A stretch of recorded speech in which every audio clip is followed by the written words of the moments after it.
Buenos días.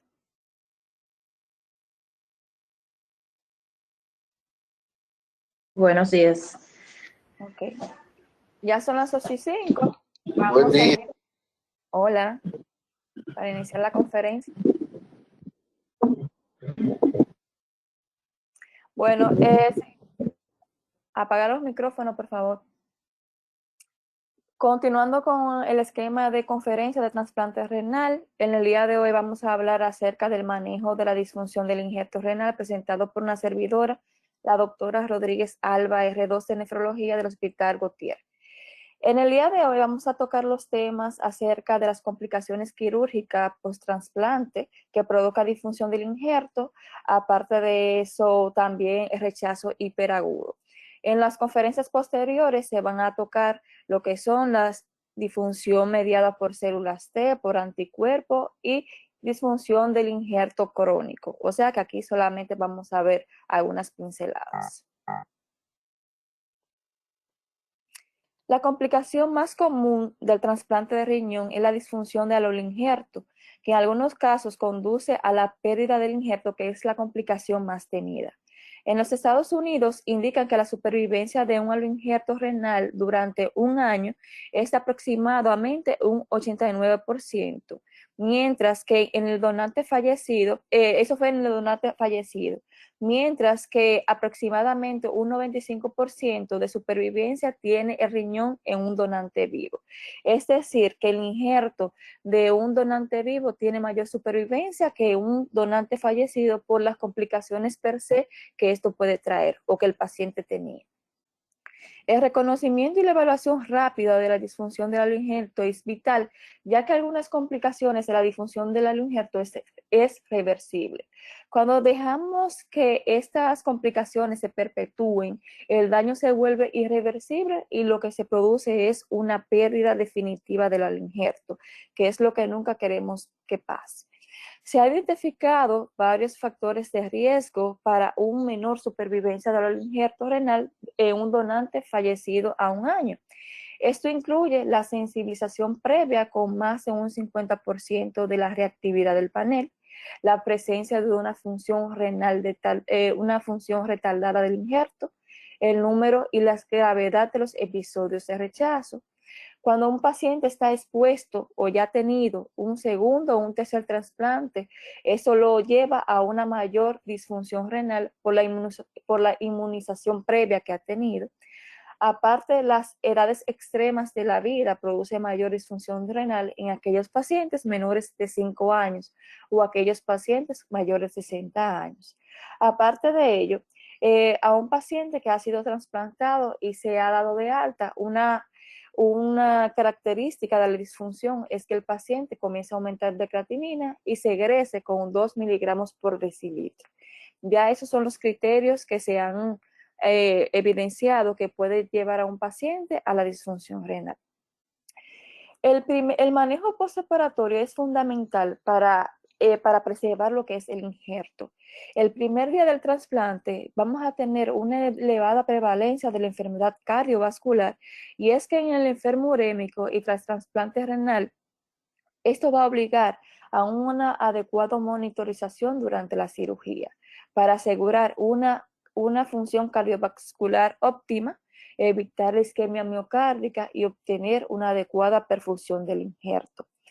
Es sumamente importante durante el primer día postoperatorio vigilar tanto el estado hemodinámico, el estado respiratorio, la diuresis, considerado la diuresis residual del receptor, que se va a tocar más adelante. Es de suma importancia vigilar la inmunosupresión administrada, ya iniciado antes o durante la cirugía. También es de sumamente importancia la profilaxis antibiótica de la herida quirúrgica y detectar tanto los problemas quirúrgicos como cardiovasculares, así como valorar la diálisis en aquellos pacientes en los primeros días post-trasplante. El periodo precoz post-trasplante renal va a hacer referencia a la primera 12 semanas tras la cirugía, en el que las complicaciones van a tener una relación directa con la anestesia, una relación también directa con la cirugía y con la función inmediata o no del injerto. Tras este periodo, aquellos pacientes, aquellos pacientes que han tenido una evolución favorablemente tienen un buen pronóstico dependiendo tanto de la edad, de la comorbilidad del receptor, así como la calidad del injerto. Las causas de disfunción se va a dividir según el tiempo. La disfunción precoz se va a dividir en dos, que es un periodo inmediato y un periodo temprano. El periodo inmediato va a ser menor de una semana. Aquí las complicaciones que mayormente surgen son de la cirugía o de la anestesia. La segunda, que es la temprana, que se puede ver en aquellos pacientes con menores de 2 semanas, las complicaciones que mayormente se pueden ver son inmunológicas o propiamente médicas. Y ya también tenemos una disfunción tardía que va ya más allá de las semanas y los meses, que esa es la que se va a tocar más adelante en las otras conferencias. Como se ha mencionado, las causas de disfunción del alveolar varía según el tiempo. Como ya yo había mencionado anteriormente, vamos a tener un post-trasplante inmediato, que aquí se puede ver, eso va a durar de 0 a 7 días. En el post-trasplante inmediato podemos ver de inicio una función renal inmediata, o sea que el paciente va a tener buena diuresis al instante, no buena diuresis, sino va a tener una diuresis estable para la situación del paciente y va a tener también una disminución adecuada de la creatinina. Ya vamos a tener una función renal retrasada, que son aquellos pacientes en los que los niveles de creatinina van a disminuir de forma lenta y mayormente van a requerir diálisis en la primera semana del trasplante. Y hay un 5% en donde el injerto renal no funciona. Es un injerto que nunca dio ningún resultado. ¿Cuáles son las causas de ese post-trasplante inmediato? Vamos a tener como de las causas más importantes la necrosis tubular aguda, que es una de las más frecuentes, el rechazo hiperagudo, el rechazo agudo mediado por células T, obstrucción del tracto urinario, fuga urinaria, trombosis vasculares, ateroembolismo, hipovolemia, toxicidad por fármacos, toxicidad por contrastes yodados, síndrome urémico hemolítico, injerto no viable. Ya vamos a tener también el post-trasplante temprano, que se va a ver de la primera a las 12 semanas.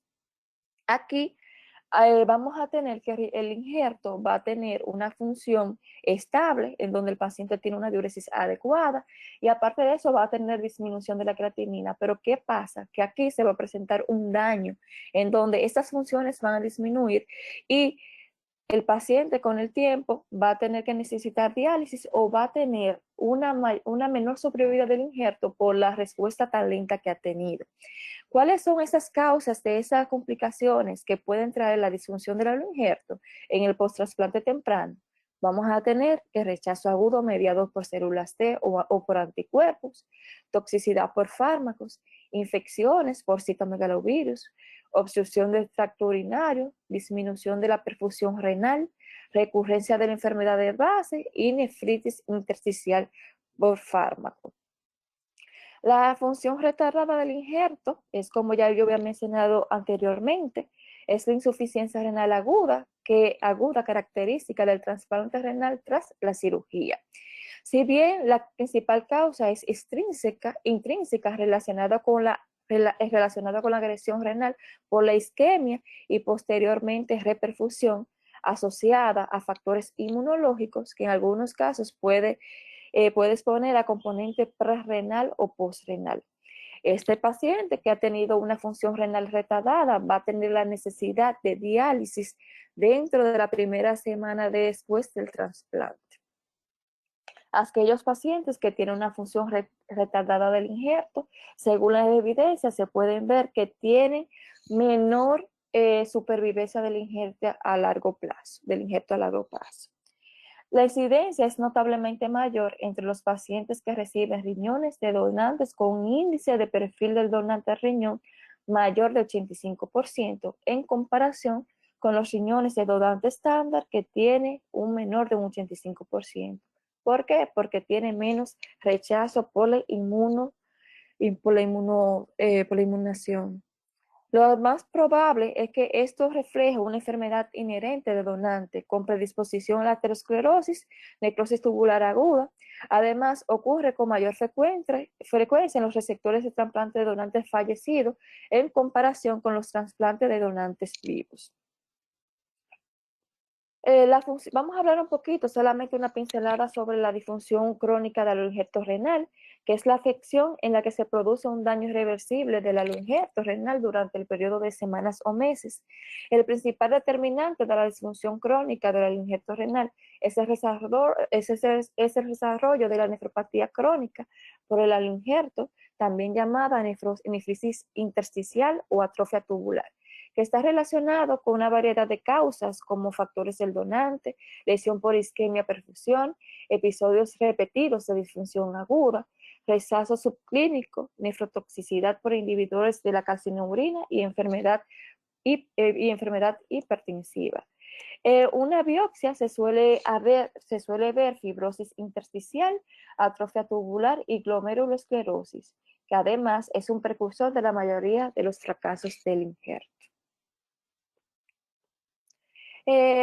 No existe una definición de consenso para definir lo que es una disfunción del aloinjerto del trasplante renal, pero se han buscado varios criterios para hablar sobre la disfunción del injerto. Entre ellos está un aumento de la creatinina sérica mayor de un 25% desde el inicio dentro de un periodo de tiempo de 1 a 3 meses, es decir, la elevación de la creatinina.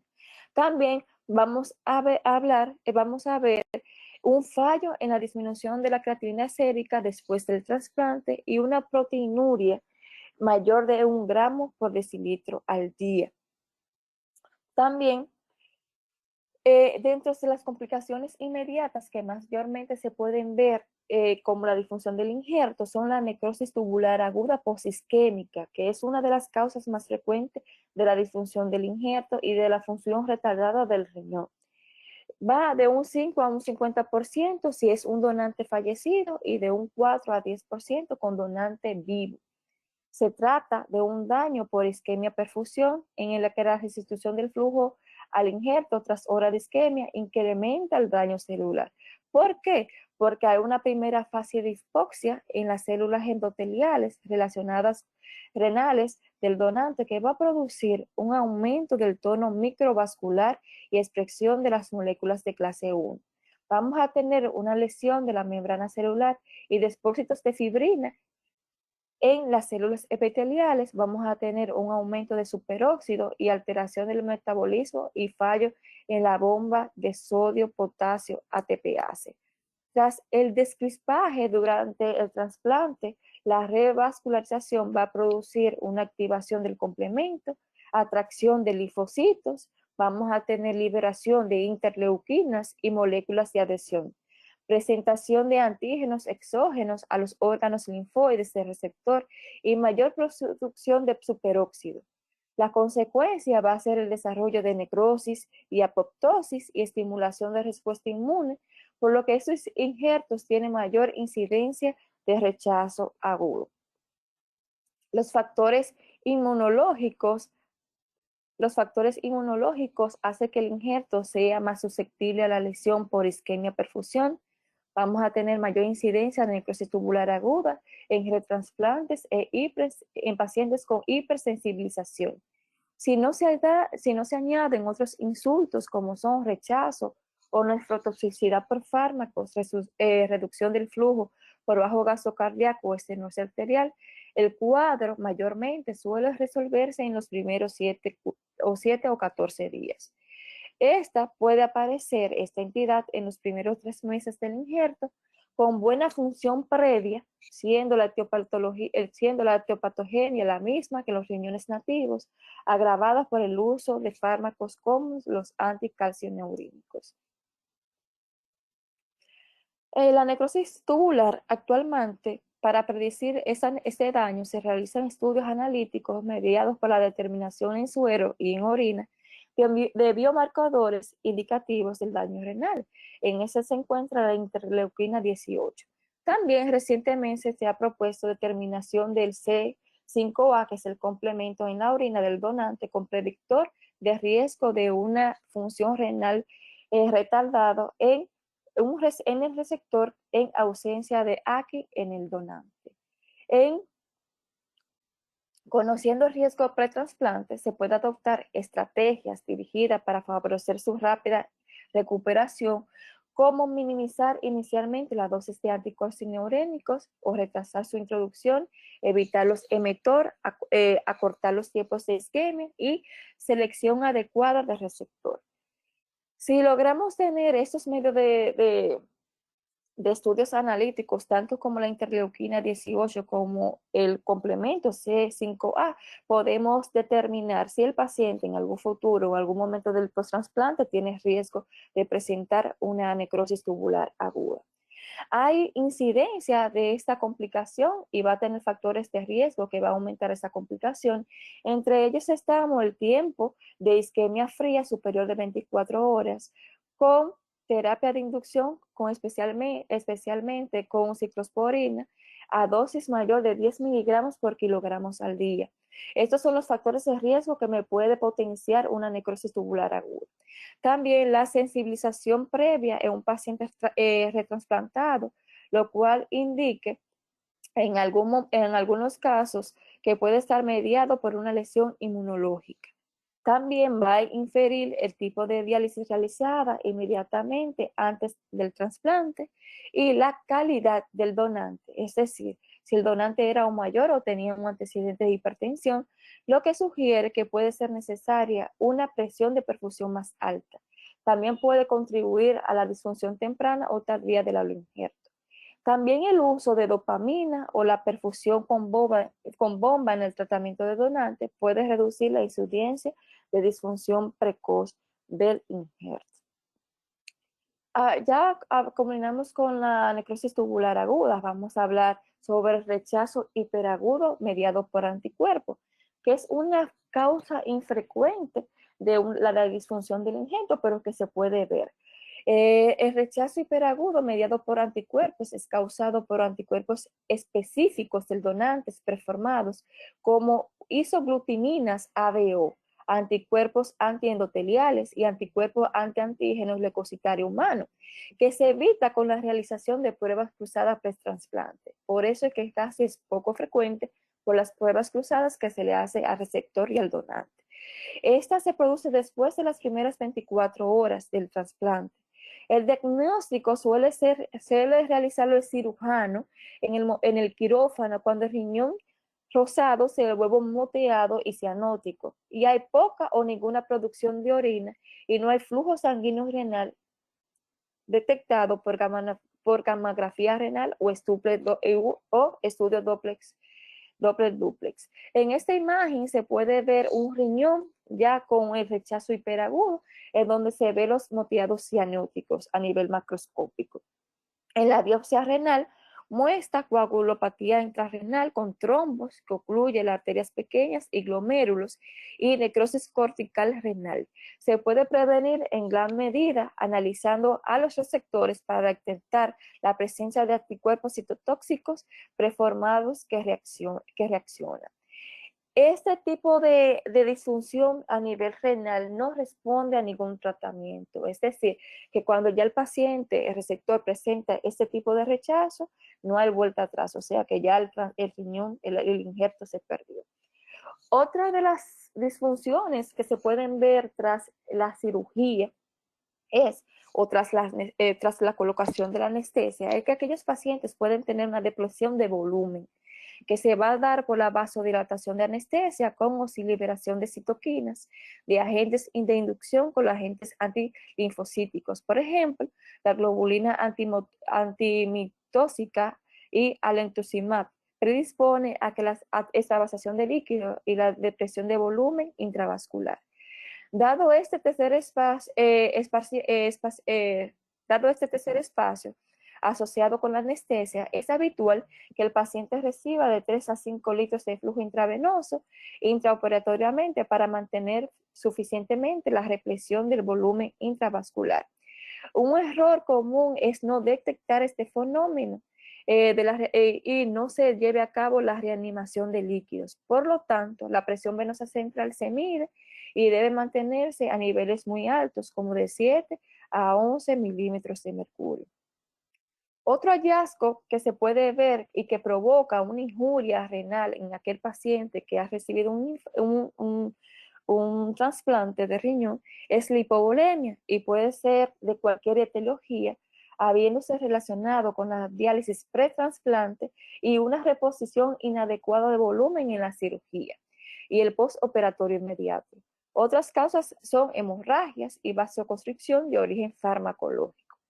La vasodilatación inducida por anestésico o por liberación de citoquinas eh, causando, eh, causando citoquinas cuando usan anticuerpos de tipo OKT3 o aletuximab, es muy frecuente que estos pacientes cursen con hipovolemia. Pasado este periodo, se debe considerar la hipovolemia de forma reactiva o efectiva como posible causa de disfunción aguda del injerto, que se presenta como una insuficiencia renal aguda perrenal. O sea que la hipovolemia produce, como todos sabemos, una disfunción del injerto. También dentro de las complicaciones vamos a tener complicaciones quirúrgicas post-trasplante o dentro del trasplante. Y una de las complicaciones más frecuentes postquirúrgicas son trombosis vascular. La trombosis puede surgir o sin rechazo, puede tener rechazo o no secundario a una trombosis primaria o secundaria respectivamente. La trombosis primaria del aro injerto es un evento infrecuente que ocurre en el 0.5 al 6% de la mayoría, lo que generalmente conduce a una pérdida del injerto si no se trata a tiempo. La trombosis puede deberse a problemas técnicos, incluida disección de la íntima o la torsión de la arteria o anticoagulación o torsión de la vena renal. Hay factores de riesgo o las causas de trombosis adicionales que pueden variar según el vaso afectado.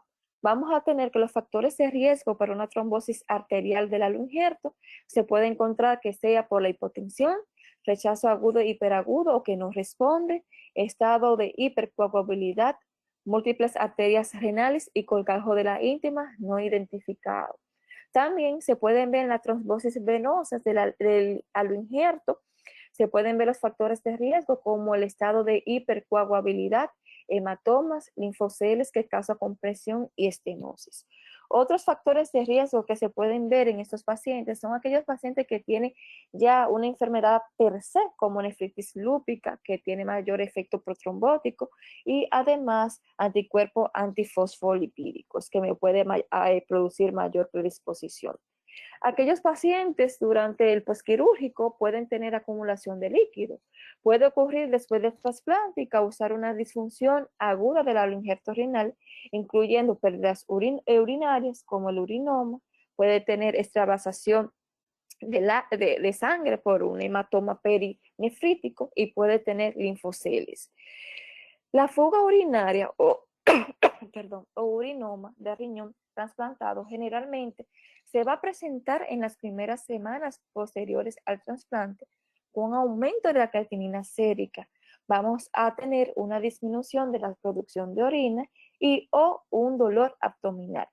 Los pacientes también pueden tener fiebre, dolor a la palpación del halo injerto o drenaje persistente, de la herida quirúrgica o del drenaje. La fuente de la fuga del urinoma suele ser el sitio de la ureteroneocistostomía. Las posibles causas incluyen necrosis isquémica del uréter distal, traumatismo quirúrgico.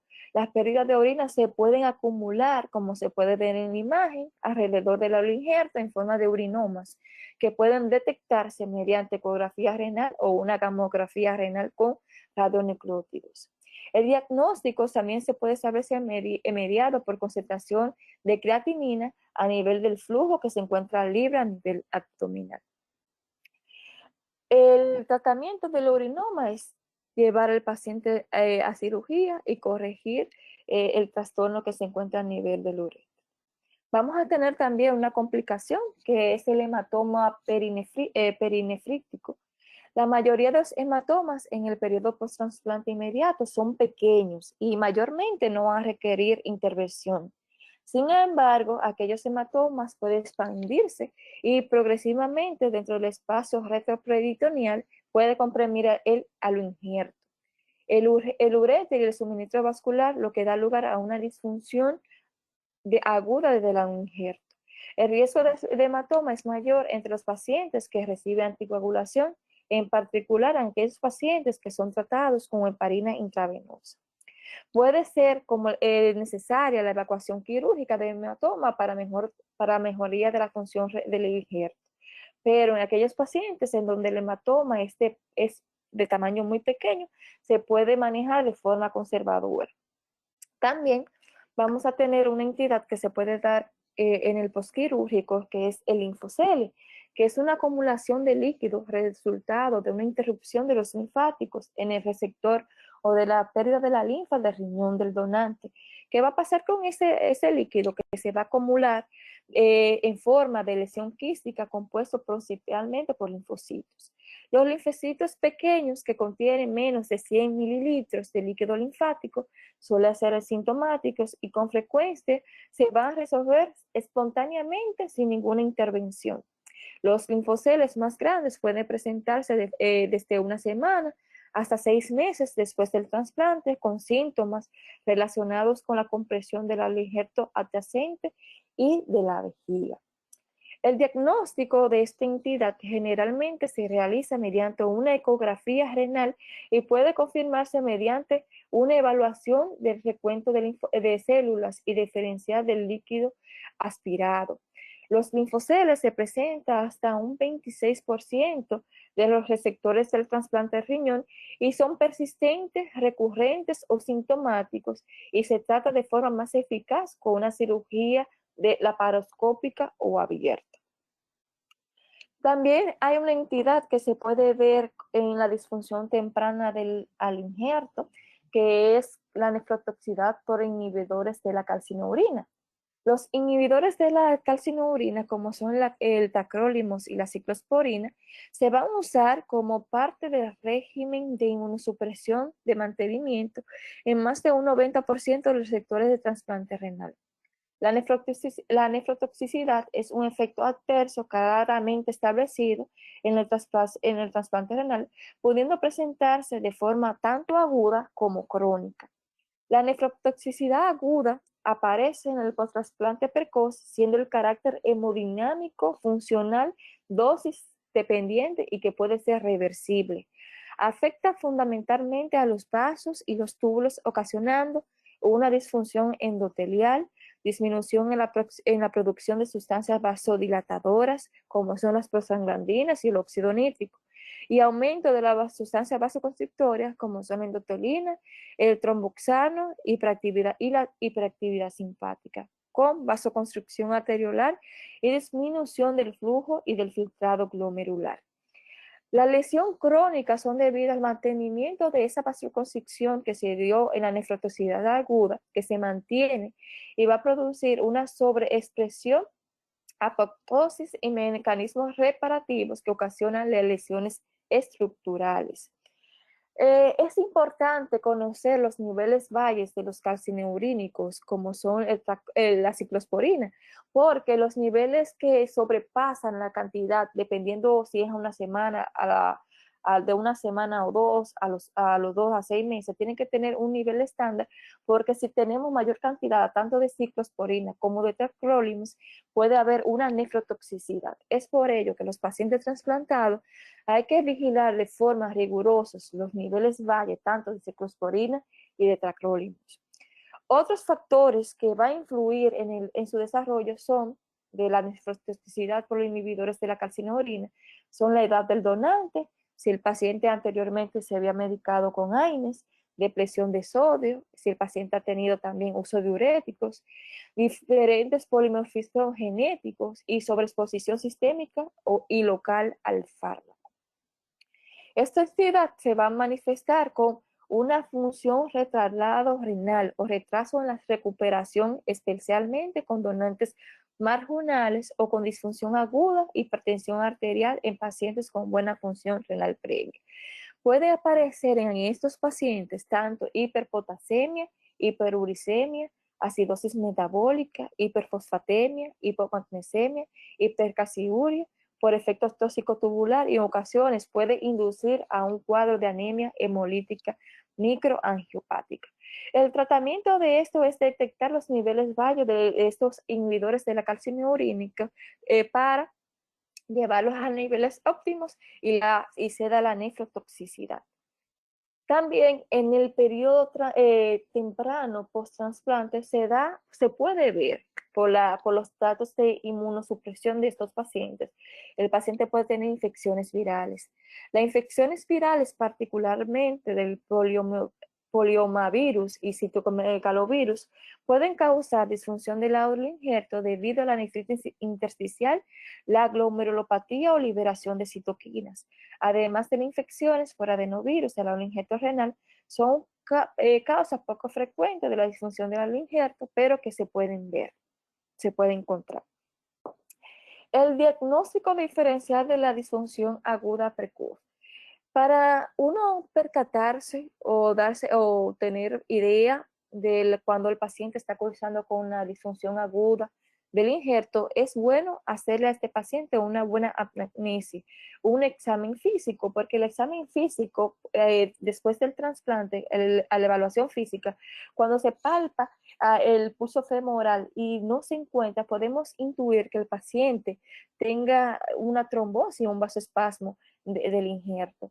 O cuando el paciente tenemos un edema ipsilateral, podemos pensar que el paciente está cursando con una trombosis también. O sea que el examen físico no puede orientar acerca de lo que es la situación del paciente y qué patología puede estar cursando este paciente.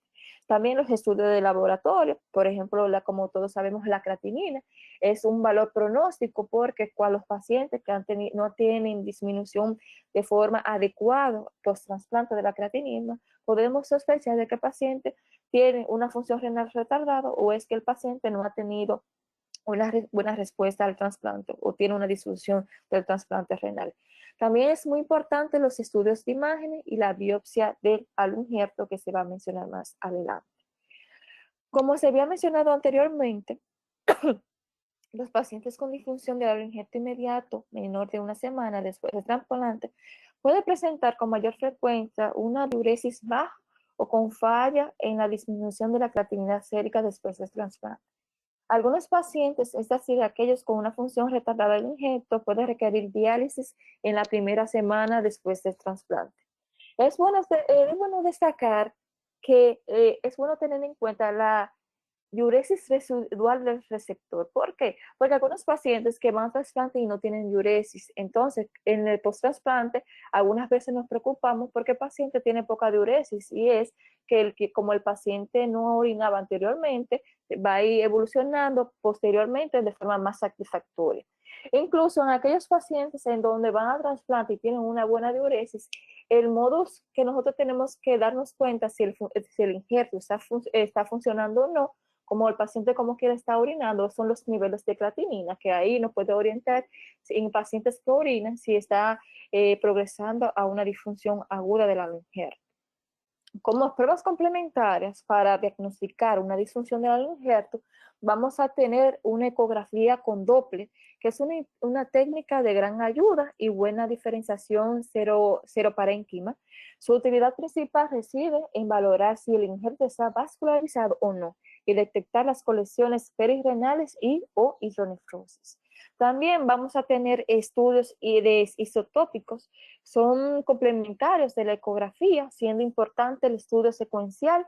Los patrones gamográficos más característicos son secuencia normal, buena vascularización con retraso o ausencia de eliminación de los radiofármacos, disminución de la vascularización y excreción, y ausencia de la vascularización, ya sea por trombos vasculares o rechazo hiperaguda o agudo severo. La sensibilidad de esta prueba complementaria y especificidad diagnóstica son muy bajas. Vamos a tener la espirografía anterógrada, que está indicada ante la sospecha de los estudios previos de obstrucción de la vía o fuga urinaria. Con ellas podemos localizar la fuga o obstrucción urinaria.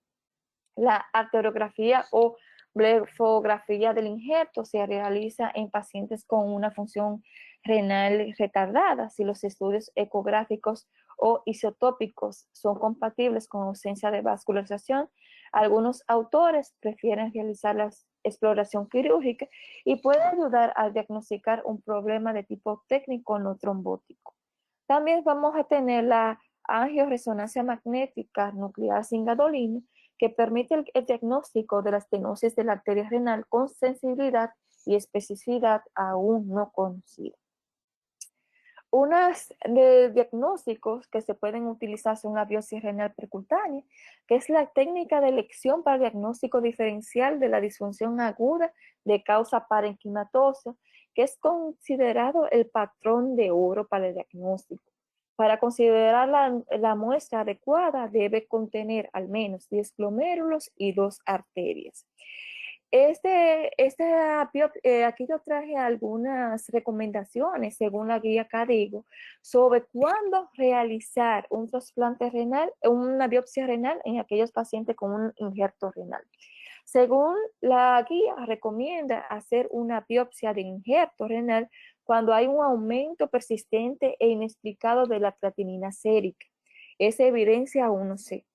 También se sugiere hacer una biopsia de injerto si la creatinina sérica no ha regresado a sus niveles basales después del tratamiento por rechazo agudo. También se sugiere hacer una biopsia renal del injerto cada 7 a 10 días durante el periodo de función renal retardado. Eso evidencia 2C. También se va a sugerir hacer una biopsia del injerto renal si la función renal esperada no alcanza durante los primeros 1 o 2 meses después del trasplante. Eso es evidencia 2D. Y sugerimos hacer una biopsia renal del injerto cuando tenemos una proteinuria de nueva aparición, de una evidencia 2C o proteinuria inexplicable.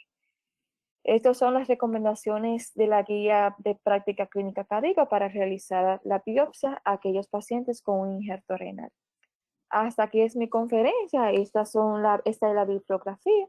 Si alguien tiene alguna pregunta o algún aporte, ahora es el momento.